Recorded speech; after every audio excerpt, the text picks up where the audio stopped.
If you enjoyed the channel and our video content and would like to support us, you can do this in a couple of ways. You can sign up to our Patreon site, which is a monthly subscription to one of our 4 tiers, each giving you something different from early access interviews up to exclusive unseen footage.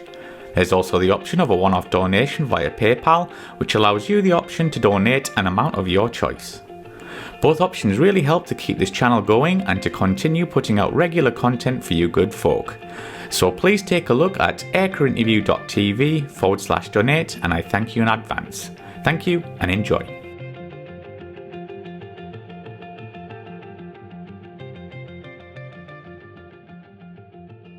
Can you tell us about your exchange with the Royal Navy and how this happened? Well, when I was getting ready to leave Patuxent River, I'd been a landing signal officer in my squadron, VF-142, controlling the flight deck.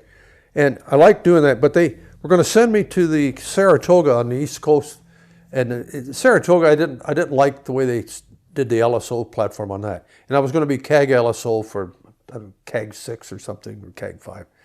And I said I didn't really want to do that. And they said, well, we've got a great exchange duty with the Royal Navy flying Phantoms, the F-4Ks. And I said, be delighted to do that. And so I got selected for that. Went to culture school. And Culture school? Yeah, they've got 4 weeks of culture training. Okay. How to deal with people of different cultures. Right. What to do, what not to do. And it was well worth doing, and it was fun too. Mm-hmm. But so I came over and flew with 892 Squadron here at Lucas, and then aboard HMS Ark Royal. And Ark Royal was a real treat because they had a bar, and you could have wine with dinner.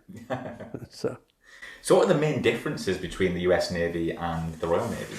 Royal Navy pretty much is a flying club. Everybody knew everybody because we're down to about 3 carriers and not that many aviators and stuff like that. And the fighter pilots, they were a very limited number. We only had 1 squadron of fighters left when I joined of the Phantom. And it was just basically a flying club. And very relaxed. The rules weren't very aggressive. We could do low levels. We could go beat up other ships and stuff like that. And nobody minded as long as you were subsonic when you went by them. They didn't want you to blow windows out of the bridge. So what were the differences between the US models and the British models with the Spey?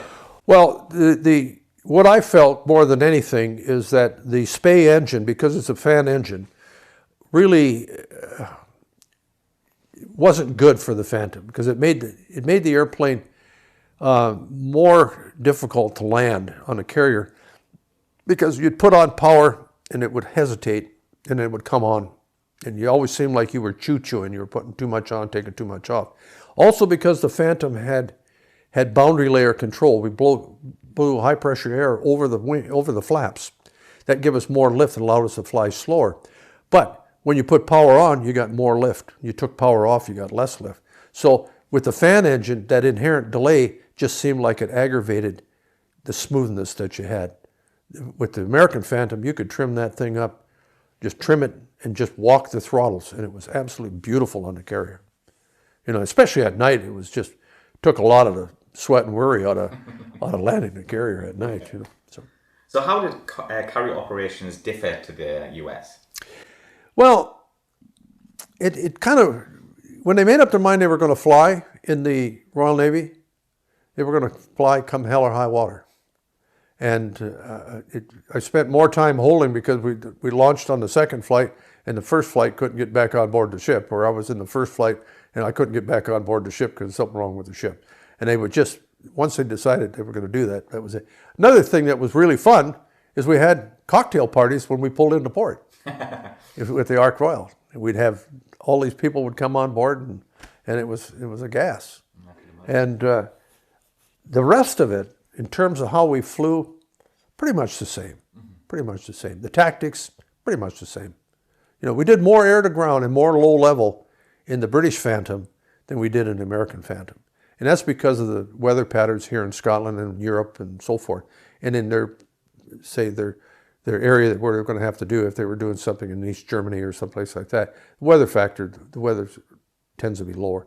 And so you had a little bit different air-to-ground mode as well, different rockets as well. So, did you ever conduct any DACT with your American colleagues? oh yeah, yeah. With both, in both instances, both when I was in the U.S. Navy, flying against other people, and then also in the Royal Navy, when we made an American cruise, we operated off of Oceania, and we would go and fight with the aggressor squadrons, and that was really interesting. And they could tell when you had your stuff together and when you didn't have your stuff together. But it was good. It was good. And the thing was, the RAF, we had RAF pilots as part of our squadron, and they were good young people, and they were the young stock that were coming in. You know, the rest of us were all, you know, older and been around for a while. So how long did you spend with the Royal Navy, and did you enjoy it? 2.5 years, and I enjoyed the pieces. They have, in October of each year down in Wales, we have the Gash Hands Thrash, which is all the rascals show up. And this last one, last October, we had about 50 people that showed up. And we do a 2-day thing. We do some seminars, and we have a Gash Hands dinner both nights.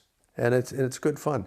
I've put together different different slide programs or videos that could run on the camera all the time. You know, so I had stuff from Ark Royal, I had stuff from other carriers, and I just put it all on along with American stuff as well. So it was very good, very good.